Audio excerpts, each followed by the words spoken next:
Bien, merci Mathéo. Bonjour à toutes et à tous. Ravi de vous accueillir à nouveau pour cette visioconférence, une troisième rencontre littéraire cette année pour l'édition du Choix Goncourt du Rio de la Plata.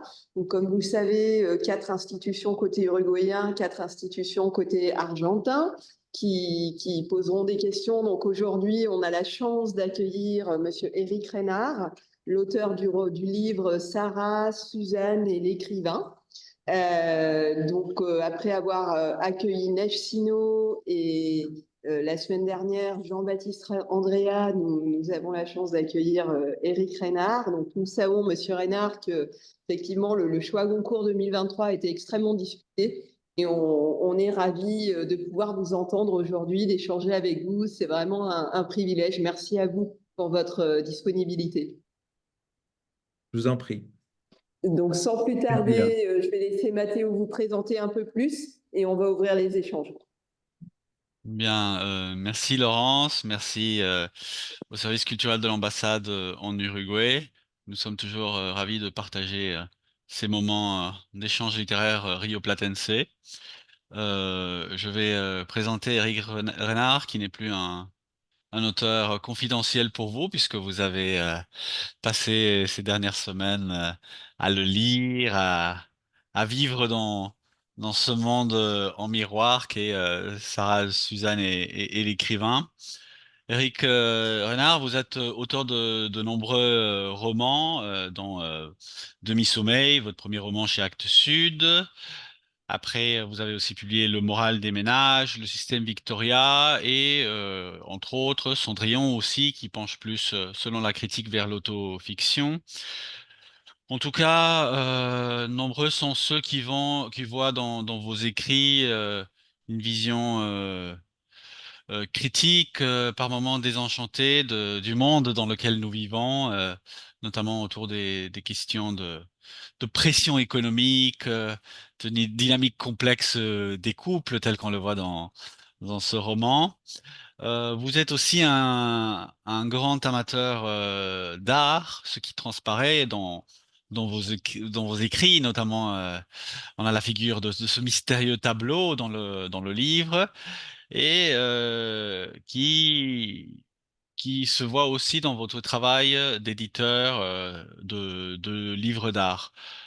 Nous sommes aujourd'hui ravis de pouvoir vous écouter et nous vous remercions aussi d'être à l'écoute et ici présent pour répondre aux questions des lecteurs que j'anticipe passionnés ou très intéressés puisqu'ils nous ont envoyé des questions particulièrement denses. Donc sans plus Bon, tarder, d'accord. je vous rends la parole pour saluer les lecteurs et ensuite on passera à leurs questions. Merci beaucoup. Merci à vous.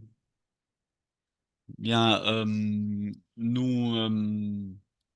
nous entendrons donc à tour de rôle Montevideo, Buenos Aires et La Plata. Et nous commencerons avec l'Alliance française de Montevideo. Bonjour, je m'appelle Capucine Bonjour. Fernandez et du coup je suis co-référente pour le groupe des lectrices de l'Alliance française de Montevideo. Donc aujourd'hui je vais les représenter pour poser une de leurs questions. Du coup la question était, on sent dans ce roman une place importante donnée à l'art et à la question du cheminement artistique. Comment votre propre expérience d'écrivain et votre relation personnelle à l'art inspirent-elles les personnages et les thèmes du livre? Ah, ben, ça le nourrit de l'intérieur profondément. Il se trouve que j'ai créé deux personnages, Sarah et Suzanne, qui, confrontées à une maladie grave, dont elles auraient pu mourir et qui en réchappent, décident d'abandonner leur métier pour se consacrer à leur passion. C'est-à-dire qu'elles se disent qu'elles ont perdu assez de temps dans leur vie et elles veulent profiter avec le plus d'intensité possible des quelques années quelques décennies peut-être qu'il leur reste à vivre. Et donc l'une était architecte, abandonne son métier d'architecte pour devenir sculptrice, parce qu'elle a cette passion, ça fait des années qu'elle sculpte, elle installe des sculptures qui sont des abris, ou des abris qui sont des sculptures sur un terrain qui lui appartient. Et puis Suzanne, elle, devient écrivaine. C'est-à-dire que là, il y a vraiment la manifestation d'une urgence, quelque chose d'impérieux, c'est-à-dire qu'elles comprennent que leur vie n'aura plus de sens si elles ne se consacrent pas pleinement, entièrement et en prenant des risques à leur art. Et ça, c'est quelque chose que moi, j'ai ressenti très tôt. C'est-à-dire que jeune adulte, alors bien évidemment, j'ai fait des études et puis j'ai commencé à travailler parce qu'il faut bien gagner sa vie. Donc, j'étais dans une entreprise et tout ça.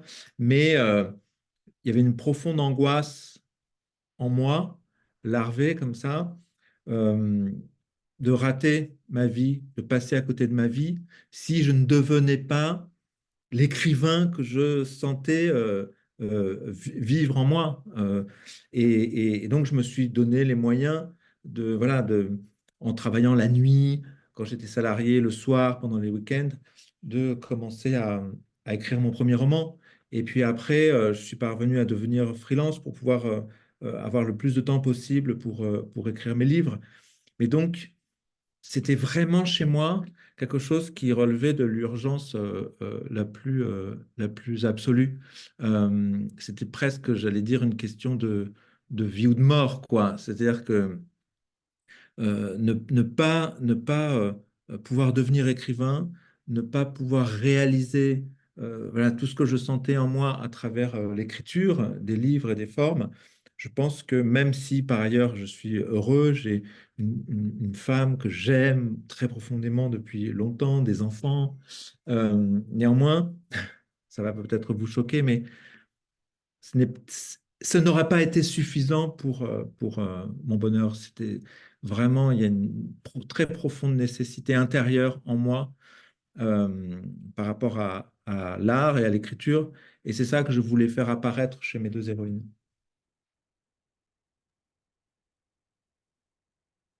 Merci beaucoup pour votre réponse. Nous allons, un peu comme Sarah et Suzanne, travailler en double aussi. Donc nous passons de l'Alliance française de Montevideo à l'Alliance française de Buenos Aires. Merci Mathéo. Bonjour à toutes et à tous. Un grand honneur d'être là. Je mesure quand même la chance qui est la nôtre.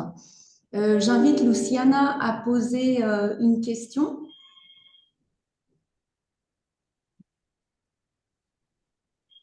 Bonjour, merci pour cette rencontre. Et Bonjour. moi, je voulais vous poser cette question que nous avons pensée tous ensemble. Et dans votre roman, la présence de trois voix narratives joue un rôle prépondérant. Et pensez-vous que cette construction soit déterminante pour l'essence du roman, ou bien qu'elle puisse éloigner le lecteur des images fortes et marquantes que vous avez créées?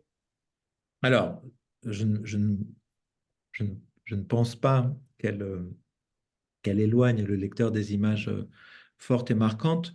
Mon idée était qu'au contraire, ce dispositif décuple les émotions que cette situation, que cette narration était de nature, selon moi, à provoquer chez le lecteur, puisque chaque situation est vécue par deux femmes qui ne sont ni tout à fait les mêmes, ni tout à fait différentes. Elles vivent les mêmes événements dans deux endroits différents, en étant en effet avec une identité qui diffère très légèrement pour la bonne et simple raison que l'une dérive de l'autre. Il y a la modèle et le personnage de fiction créé par l'écrivain à partir d'une femme qui lui a raconté son histoire. Euh, moi, alors, quand j'ai eu cette idée de ce dispositif, et c'est là que votre question est très juste et très intelligente, c'est que j'étais convaincu du pouvoir sensitif que le dispositif pouvait avoir sur l'imagination et l'esprit de mon lecteur. Mais en même temps, il fallait que je m'efforce que ce dispositif se fasse oublier. Le risque, c'était qu'on voit trop la machine. Le risque, c'était que ce soit un roman conceptuel, froid, qui étouffe l'émotion et qui empêche que le lecteur puisse s'identifier au personnage tout simplement parce qu'il n'y croirait pas. Euh, donc pour moi, l'équilibre, il était que ce dispositif, il devait marcher, produire des images, au contraire, des images mentales, puisque on voit cheminer constamment dans le même espace romanesque deux femmes en transparence l'une de l'autre, qui parfois s'écartent lorsque l'écrivain fait intervenir des variations dans la situation que lui a racontée Sarah. Et puis après, elles se rejoignent de nouveau pour se fondre et constituer une sorte de personnage unique ou d'héroïne bifront. Et ça, pour moi, c'était très important parce que je me disais que ça pourrait procurer à mes lecteurs des tas de sensations surprenantes, inattendues, singulières, euh, que ça pourrait lui faire vivre une expérience de lecture. Et pour moi, c'est très important de procurer à mes lecteurs des expériences. C'est-à-dire qu'écrire une histoire pour écrire une histoire, ça ne m'intéresse pas. Je ne suis pas un conteur. C'est pas suffisant. Moi, c'est très important. J'écris des romans. Donc, forcément, il y a toujours une histoire, des personnages, des situations. Mais j'aime élaborer des formes qui transcendent l'histoire. Euh, voilà, donc c'était la crainte que j'avais au début. C'est pour ça que j'ai fait lire les 3 premiers chapitres à ma femme pour savoir comment ça marchait, parce que je me disais, il faudrait pas que la machine soit trop voyante.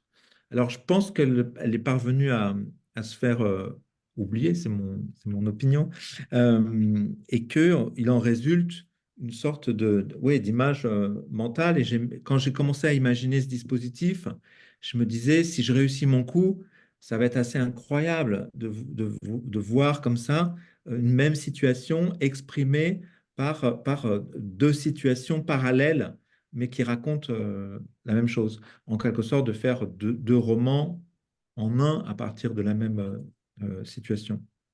Et puis, je me disais que c'était de nature aussi à rendre cette histoire plus universelle.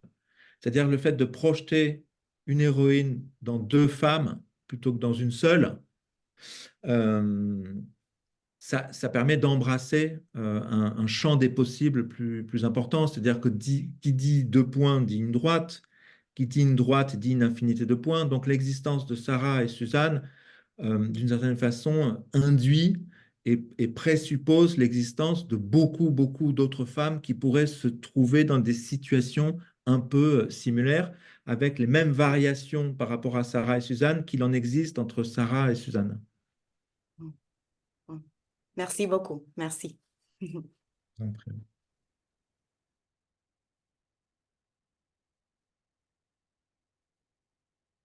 Quelle est la prochaine question? Alors, vous m'entendez? Oui. Donc, après l'Alliance, nous passons aux universités. Donc, avec le référent de la Oudelar, de l'Université de la République et de l'Institut de professeur Artigas, le IPA. Est-ce que Monsieur Schubert Silvera est connecté? Ouais. Oui, oui, je suis là. OK, bonjour à tous et merci pour cette rencontre. Et merci aussi à M. Eric Reynard. Et la question que nous avons, c'est sur les romans et qu'il y a 3 personnages, les protagonistes du processus créatif du roman en question, qui développent parallèlement l'histoire de la vie intérieure de deux femmes, la protagoniste du roman, Susanna, et son modèle, Sarah. Et ça profite de la possibilité de notre plan, celui des idées, des essences. Envisagé de cette manière, cette perspective platonicienne, non seulement Susanne serait reflet de Sarah, mais il existerait des autres Sarah et Susanna, l'attente, comme la possibilité de concrétisation des idées. Donc, pensez-vous, M. Reynard, qu'il pourrait être question d'un même destin devenant concret de manière légèrement différente pour chacun des personnages féminins? Oui, si j'ai bien compris la question, c'est un peu ce que je viens euh, de dire en réponse à la question précédente. Euh, c'est vrai que j'ai aimé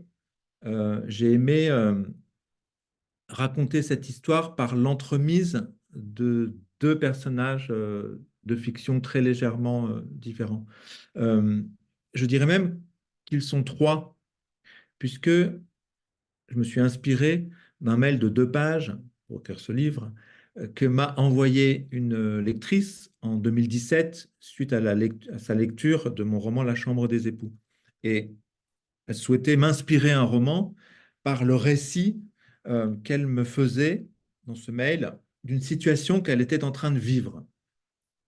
Et j'ai été instantanément bouleversé par ce mail et j'ai su tout de suite que j'en ferais un livre.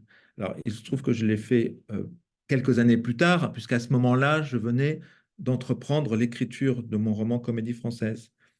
Et donc, en 2021, je suis entré en relation avec cette femme de nouveau pour lui dire que j'allais écrire un livre à partir de son mail. Et je voulais m'assurer qu'elle était toujours d'accord. Alors, elle m'a dit qu'elle était d'accord, mais qu'elle souhaitait, et c'était la seule condition qu'elle posait, qu'on ne puisse pas la reconnaître. Elle ne souhaitait pas qu'on puisse la reconnaître, et en particulier ses enfants. Alors, le personnage de Sarah, qui dans le livre vous est donné comme mon modèle, comme une lectrice authentique, eh bien, est déjà un personnage de fiction. Donc, j'ai vraiment créé le personnage de Sarah. Il est dérivé de ma lectrice, mais c'est un personnage de fiction. De sorte que Suzanne, qui est censée dériver de Sarah, puisque c'est le personnage de fiction que dans le livre, l'écrivain élabore, est un personnage de fiction au carré. Alors, il y a 3 femmes. Tout à l'heure, je disais qu'il y en avait 2. Il y en a 3. Il y en a une qui se trouve dans les soubassements de mon roman, invisible. Et puis, il y a Sarah et, euh, et, euh, et Suzanne.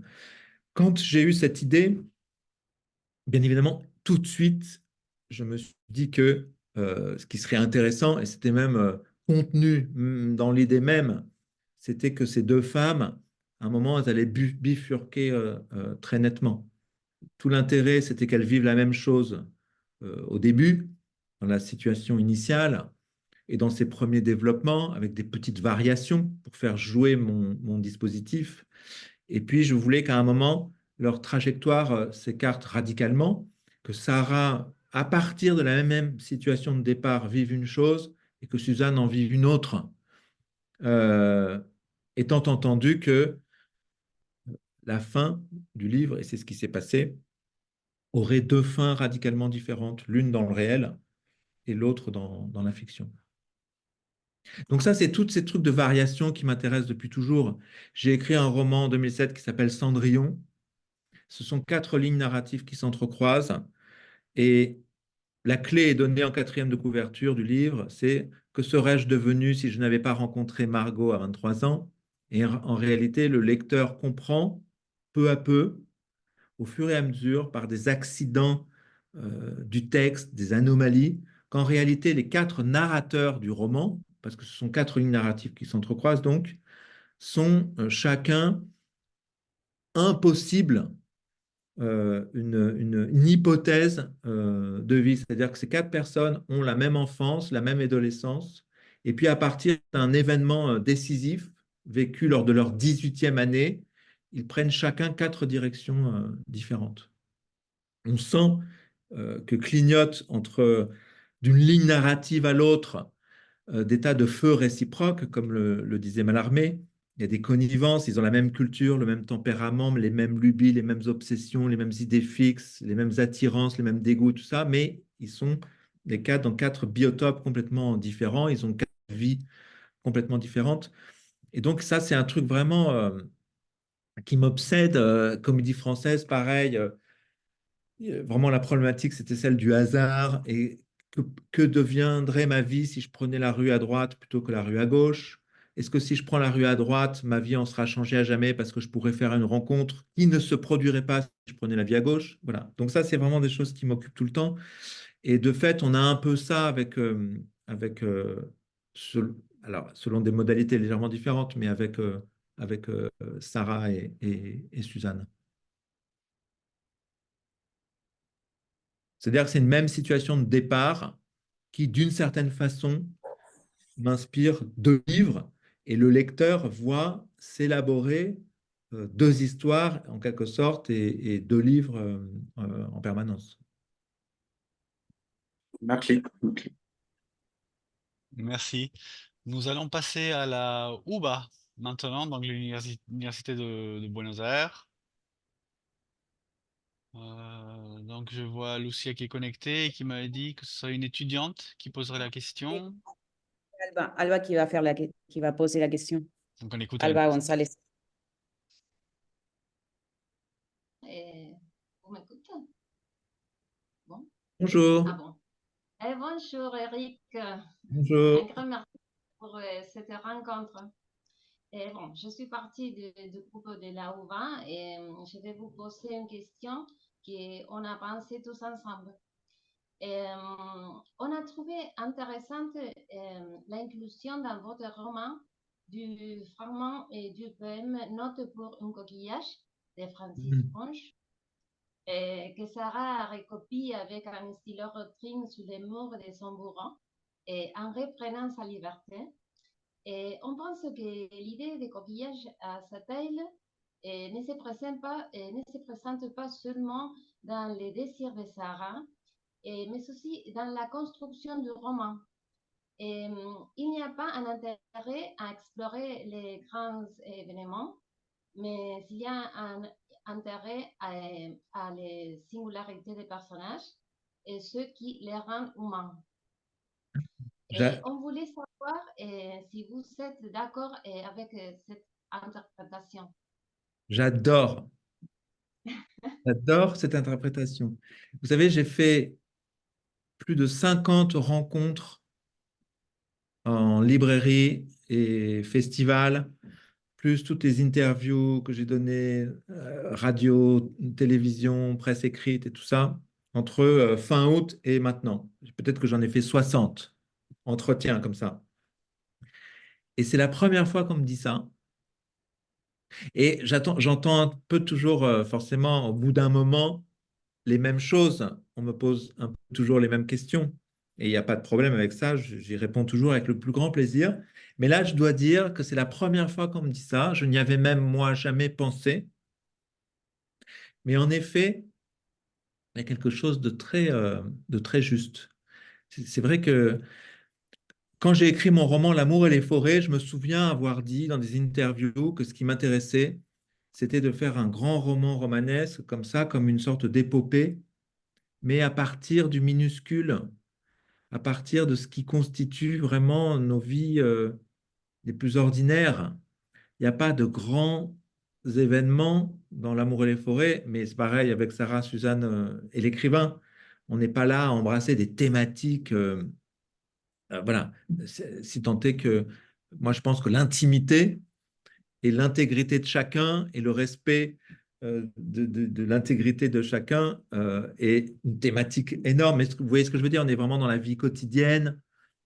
On n'est pas dans un roman de guerre ou alors avec des gens importants qui ont du pouvoir et qui représentent symboliquement quelque chose de souverain, etc. C'est vraiment des gens voilà, comme nous tous dans nos vies. Et c'est pour ça que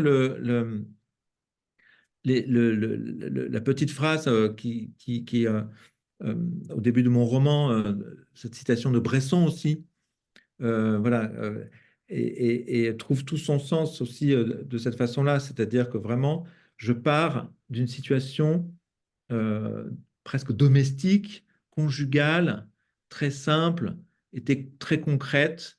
En effet, on part de la cellule familiale, de la maison, on part du coquillage, et c'est à partir de ce qui se passe là, à l'intérieur de ce coquillage, que découlent tous les événements du livre, qui font aller Sarah et Suzanne très loin, Suzanne, elle va dans la folie à partir de la situation de départ. Mais en effet, la situation de départ, c'est comme si elle se déroulait dans un coquillage. Vous avez tout à fait raison. Ah bon, merci. Et j'aime bien l'idée d'une épopée comme ça, parce que là, c'est vraiment une épopée. Suzanne, elle fait un chemin. Mon roman, il raconte vraiment l'histoire de deux femmes qui se déplacent.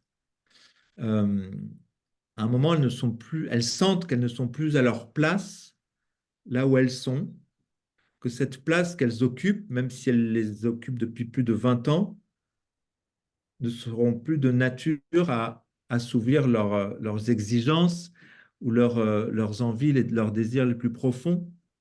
Alors elles ont le courage de s'en arracher de cette place, même si elle est confortable, parce que à la maison, l'ambiance est plutôt bonne, le mari est sympathique, courtois, il est conciliant, peu contrariant, de l'argent, la maison est jolie, etc. Donc Sarah et Suzanne pourraient tout à fait rester là euh, pendant encore longtemps, mais elles sentent qu'elles dépérissent intérieurement parce qu'il leur manque quelque chose. Il leur manque quelque chose. Leur mari n'est plus au rendez-vous de leur histoire, il s'est absenté de leur histoire. Ils partagent le même coquillage, mais plus la même vie. Et il y a des personnes chez qui c'est intolérable. Beaucoup s'en accommodent de cette prise de conscience, se disent que le plus important, c'est le confort, c'est d'être en sécurité. Et puis d'autres, c'est intolérable. Alors, Sarah et Suzanne s'en vont et on les voit en effet se déplacer parce que le fait de partir, enfin de s'éloigner momentanément de leur maison, déclenche une sorte de catastrophe dans leur vie. Mais moi, je pense que c'est une catastrophe salvatrice qui leur permet de se déplacer, de se transplanter et puis un peu plus loin de refleurir. Bon, merci. Merci beaucoup, Merci à Eric. vous. Bien, nous faisons maintenant les quelques kilomètres qui séparent Buenos Aires de La Plata et nous passons à l'Université nationale de La Plata. Bonjour. Bonjour. C'est une étudiante qui va Pardon. poser la question, Alphonsine. Moi, je vois Alfonsina, qui a un prénom très poétique. Bonjour. Bonjour à tous. Merci pour cette rencontre. Bon, je voudrais poser la question suivante. Dans le roman, il y a une identification possible entre les personnages de l'écrivain et Marguerite Duras. Quelles sont les caractéristiques de son écriture qui vous attirent? Je ne suis pas un grand lecteur de Marguerite Duras. Je l'ai lu, mais c'est pas quelqu'un qui a eu une influence sur moi. Euh, Peut-être plus son théâtre. J'ai beaucoup lu son théâtre à un moment. Donc c'est une écrivaine que j'aime. Euh, le ravissement de Lovestein, par exemple, est un livre que j'ai énormément aimé, par un exemple. Mais elle fait vraiment, Marguerite Duras ne fait pas partie des écrivains, des écrivaines auxquels je pense lorsque j'écris et dont on peut dire qu'elles m'ont influencé. Vous avez vu des liens entre mon livre et l'univers de Marguerite Duras? Oui, oui, oui. On a discuté ensemble. Oui, on a vu des traits. Oui, une identification possible entre les personnages, oui, justement, de l'écrivain et Duras. D'accord. Mais quel livre en particulier? Bon, notamment L'amant. Ah, non, mais Non? non, j'ai pas particulièrement pensé. Mais c'était par rapport à la présence de l'écrivain dans le dispositif, c'est ça? Oui. Non, j'avoue que ne pas y avoir pensé. Merci beaucoup. Je vous en prie. Peut-être préciser pour Monsieur Reynard que Marguerite Duras est une des autrices les plus lues en Argentine. Nous avons Non, tenu mais il y a 1 ou 2 ans les journées du RAS qui ont été très suivies. Ouais, non, mais c'est une écrivaine extraordinaire, hein. Il n'y a pas de doute là-dessus. D'ailleurs, si je ne me trompe pas, notre Lucia Vochelfang est une spécialiste de la question, notamment par rapport à l'image de l'écrivaine sur ses couvertures et l'usage dont c'est fait, dont on fait de ses portraits. Bien, Oui. Oui, nous, c'est vrai. elle confirme. Bien, nous revenons en Uruguay. Peut-être Schubert Silveira, qui représentait l'Oudelar et l'IPA, veut poser une question qui correspond plus à l'IPA qu'à l'Oudelar. Je ne sais pas s'il est toujours en ligne. Oui. Oui, ok. La prochaine question, euh, c'est dans la même ligne, je crois. En lisant votre roman, en éprouvant le besoin d'associer votre texte à des autres romans, des autres textes, des autres auteurs, on aimerait savoir à ce titre quels sont les auteurs que vous aimez en tant que lecteur et qui peut-on supposer que vous ont formé en tant qu'écrivain. Alors, je pense que l'écrivain qui a eu le plus d'influence, qui a le plus compté pour moi, et que je relis régulièrement avec, en étant toujours aussi impressionné, c'est Kafka.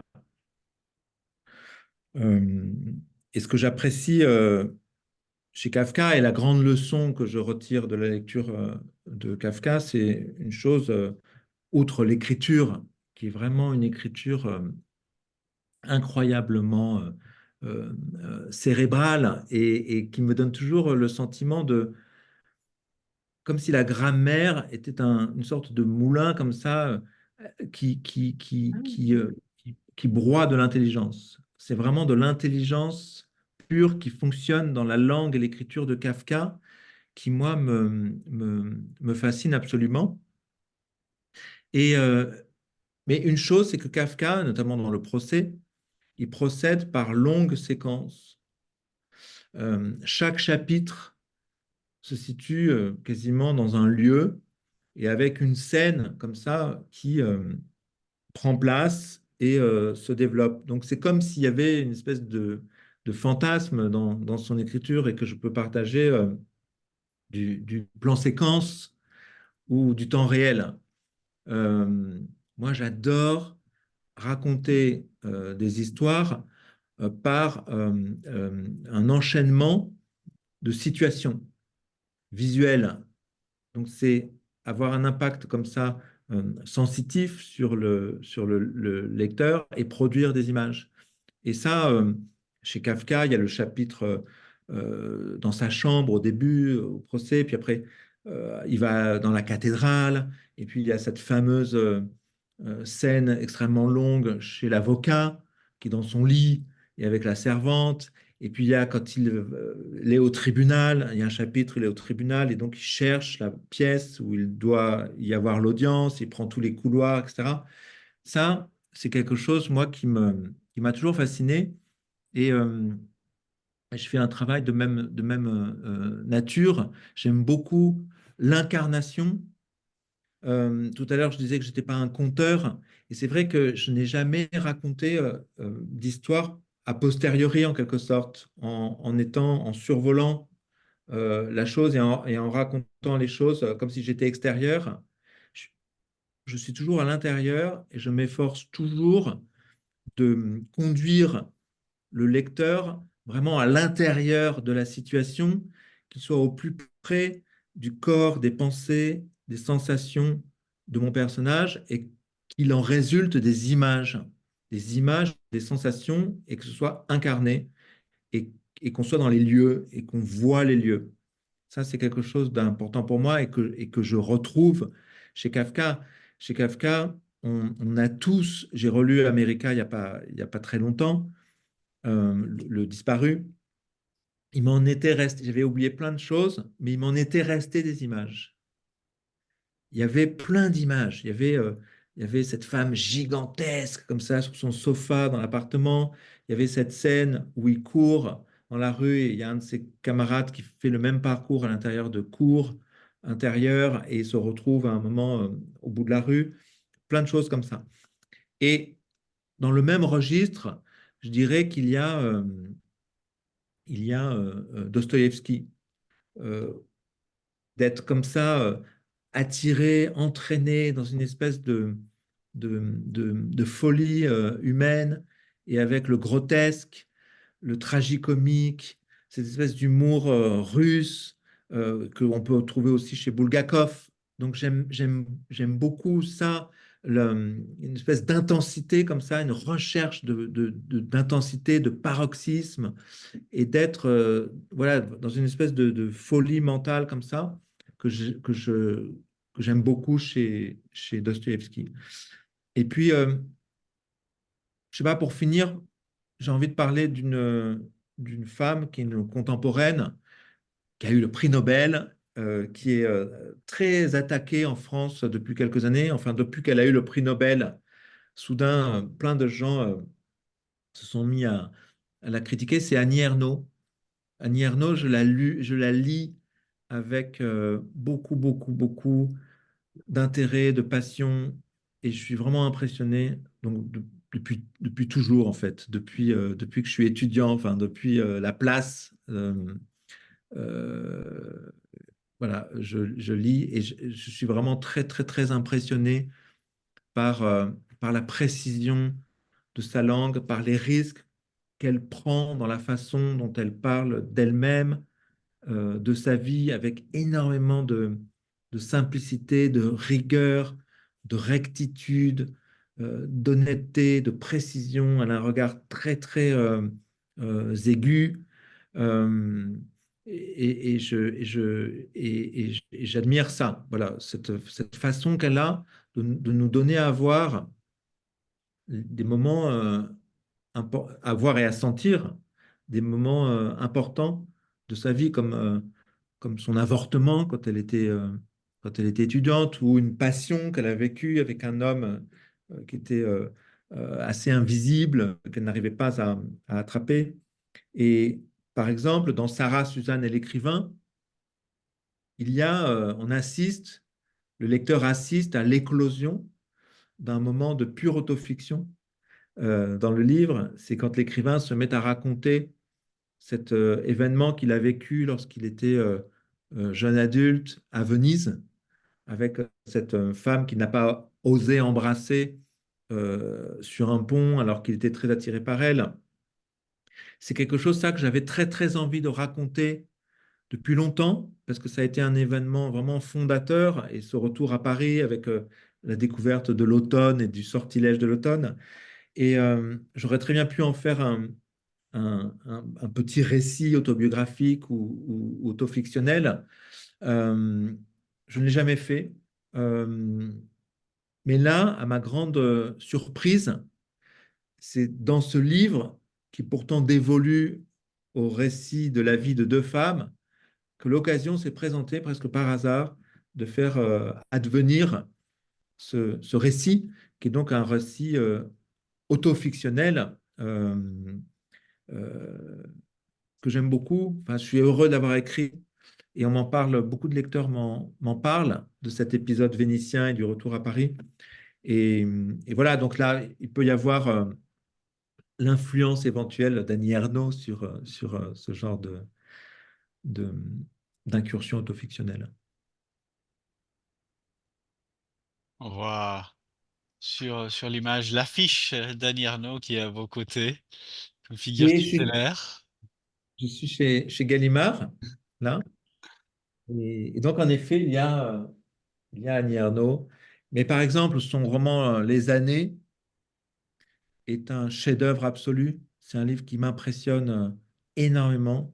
Je trouve ça à la fois. Et puis la forme de ce livre, Les années, est vraiment bluffante. C'est une invention extraordinaire que de raconter comme ça l'histoire de toute une époque, de tout un peuple, le peuple français, à travers des décennies, en examinant des photographies intimes, donc par le prisme du souvenir qu'elle a, elle, des différentes époques de sa vie, nous parler à tous et convoquer des souvenirs qui nous sont communs, qu'on les ait vécus ou qu'ils nous aient été relatés.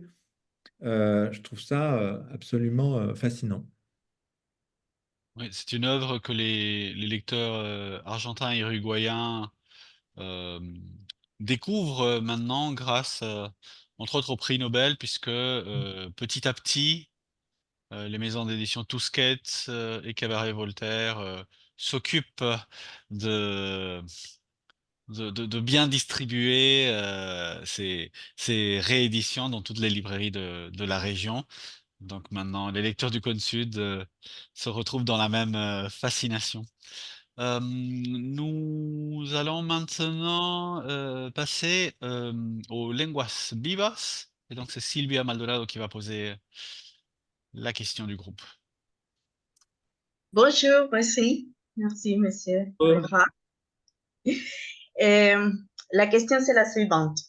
Pour construire le personnage de l'écrivain, avez-vous repris des traits, des façons de faire, des incertitudes à vous? Vous été vous-même ghostwriter?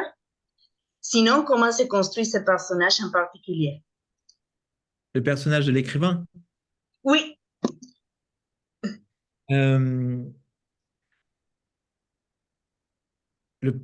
L'écrivain, je voulais qu'il soit le plus en retrait possible. Je suis parti de ma personne. Mais je dirais que je suis parti de ma personne pour écrire, je vous l'ai dit tout à l'heure, Suzanne et Sarah. Je suis vraiment parti de moi, de ce que je suis, de mon rapport au réel, de ma culture, de ma sensibilité, de mon tempérament, pour écrire et poser ces deux femmes. Mais bon, donc je n'allais pas, pour l'écrivain, faire un pas de côté et inventer un autre écrivain. Il va de soi qu'il était dans la logique du texte que je m'exprime moi à travers l'écrivain.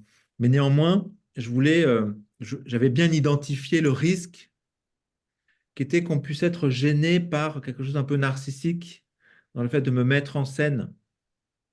Par ailleurs, je suis un écrivain assez clivant, je ne sais pas pourquoi, mais c'est ainsi, et qui divise et qui provoque comme ça des réactions très contrastées entre ceux qui me détestent et ceux qui aiment beaucoup mes livres. Et donc, j'avais bien identifié le risque de me mettre moi-même en scène dans un livre. Et puis, ce qui m'intéressait, c'était vraiment de raconter les histoires de Sarah et Suzanne, et puis de faire fonctionner cette lanterne magique que j'évoquais tout à l'heure avec la superposition comme ça de ces deux femmes. Donc vraiment, je me suis mis le plus en retrait possible et j'ai mis le personnage de l'écrivain le plus en retrait possible pour qu'il soit juste une courroie de transmission, qu'il soit un passeur, qu'il soit là pour faire exister comme un illusionniste. C'est lui qui fait exister les personnages de Sarah et Suzanne. Mais comme c'est un dialogue entre Sarah et l'écrivain, il fallait bien que l'écrivain existe aussi un peu. Alors, il y a des petits moments où ils plaisantent tous les deux, Sarah et lui. Et je peux te dire que dans ces petites digressions qui sont là aussi pour distraire le lecteur et le soulager un peu de la dureté des événements qui sont relatés, et des petites comme ça digressions rigolotes. Par exemple, quelle place l'écrivain demande à Sarah quelle place elle occupe dans le lit, par exemple, parce qu'ils veulent savoir, donc elle l'interroge, elle, à son tour. Bon. Et c'est vrai que là, j'ai mis de moi-même. Forcément, c'est moi qui m'exprime à travers, l'écrivain, jusqu'à ce moment d'autofiction que j'évoquais juste avant, où Sarah dit à l'écrivain, puisque l'écrivain fait vivre à Suzanne un épisode à Venise, et Sarah s'en étonne et lui demande d'où ça vient. Alors l'écrivain lui dit, mais ça vient de ma vie.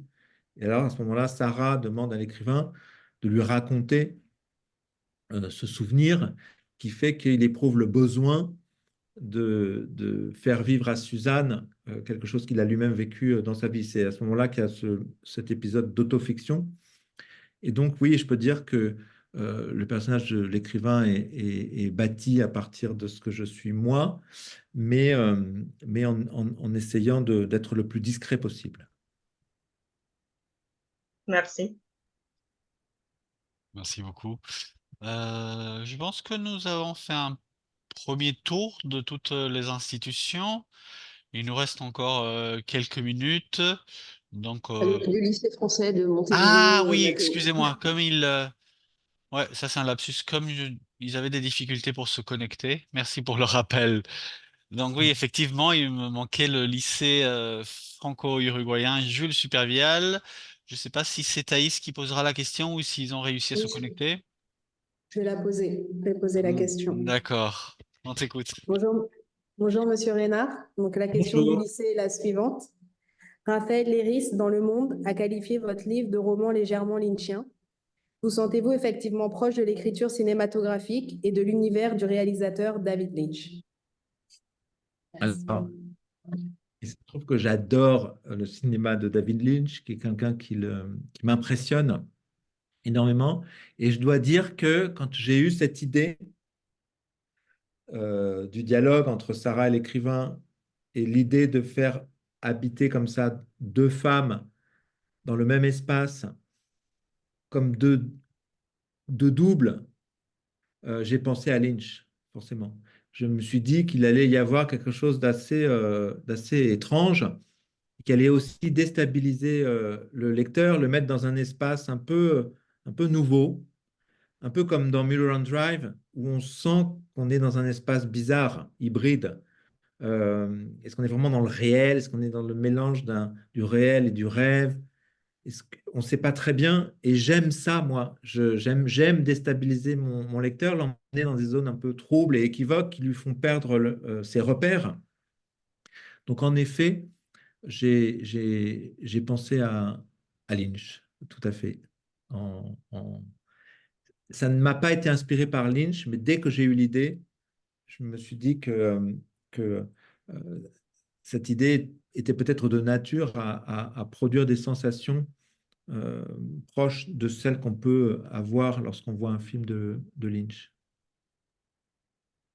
Alors le cinéma, oui, parce que mon écriture est très visuelle, mais, et j'adore le cinéma, j'en vois beaucoup, mais je dirais que je pense plus au spectacle vivant, je pense plus au théâtre et à la performance et à la danse quand j'écris. Euh, mes modèles et mes rivaux, en quelque sorte, quand je vais au spectacle, parfois, et quand je vois des mises en scène incroyables, et notamment alors je ne parle pas du théâtre psychologique et tout ça, je parle vraiment de metteurs en scène comme Roma Castellucci ou Martha Lehr ou Lupa, qui sont des metteurs en scène plasticiens qui vraiment fabriquent des images et avec des situations et avec des corps et tout ça. C'est vrai que souvent, je me dis, ah, qu'est-ce que j'aimerais produire sur mes lecteurs, le même impact que je peux recevoir par, par ces espaces scéniques, la lumière, les corps, le moment présent. C'est vrai que quand on est dans une salle de spectacle, on est vraiment au présent de ce qui se passe, de l'œuvre, enfermé dans un même espace. Et je disais tout à l'heure que j'aspirais à la plus grande intensité et incarnation possible et qu'on était toujours au présent de l'action, qu'on était à l'intérieur de l'action. C'est vrai que ce qui métaphorise le mieux cela, c'est le spectacle vivant, plus que le cinéma. Bien, maintenant, oui, nous avons peut-être le temps pour une dernière question. Je propose de revenir au début à l'Alliance française de Montevideo. Oui. Donc, Si tu du coup, décides. justement, nous, on s'était posé la question d'une potentielle adaptation de ce livre au cinéma, puisqu'un autre de vos livres avait déjà pu être adapté. Mais du coup, ou au théâtre, est-ce que vous aviez déjà réfléchi à ça à une adaptation qui pourrait poursuivre le livre? Alors oui, donc L'amour et les forêts a été adapté au cinéma par Valérie Donzelli, avec Virginie Efira et Melville Poupeau. D'ailleurs, nous avons eu, et ça c'est vraiment une grande fierté, parce que j'adore ce film, on a eu le César de la meilleure adaptation. Donc c'était vraiment très, très, très joyeux. Et surtout que c'était bizarrement le premier César que Valérie a obtenu, alors que c'est quelqu'un de vraiment important en France. Et il se trouve que Valérie a adoré le livre et qu'elle a eu une idée d'adaptation assez géniale et que donc elle m'a demandé les droits et j'ai dit oui, bien évidemment, avec une immense joie. Et donc, a priori, ça va être Valérie Donzelli de nouveau qui adapte Sarah, Suzanne et l'écrivain. Et en fait, son idée, l'idée que je viens d'évoquer, est une idée de casting. Elle a en tête 2 comédiennes pour incarner Sarah et Suzanne. Et, euh, et ça peut être vraiment extraordinaire si elle arrive à obtenir l'accord de ces 2 comédiennes. Donc, je serais ravi.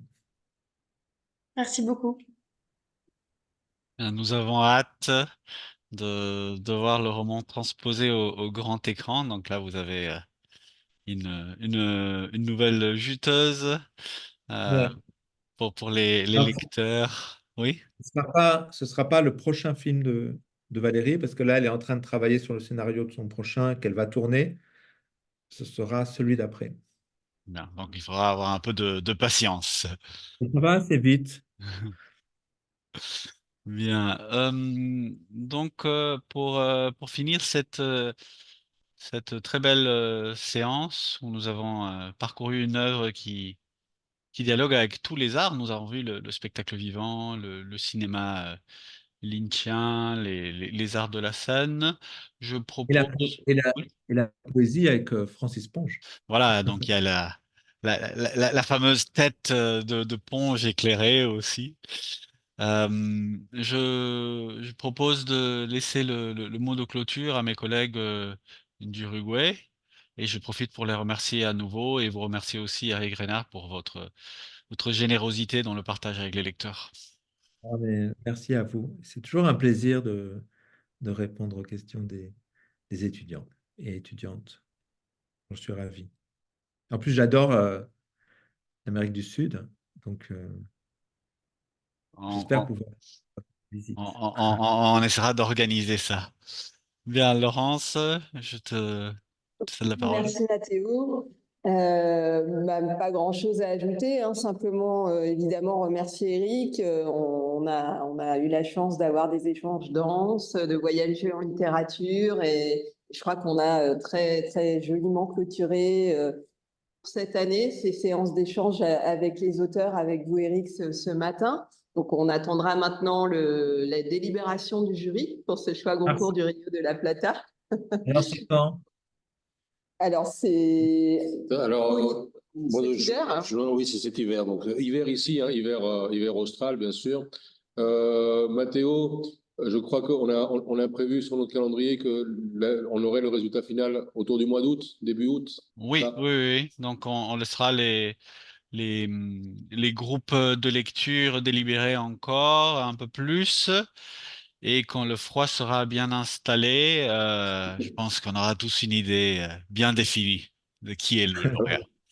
Je me permets juste d'ajouter, Eric, pour votre information, que la tradition maintenant, depuis que nous organisons ce choix au concours du Rio de la Plata, est d'inviter à venir nous rendre visite l'année suivante, donc l'heureux élu.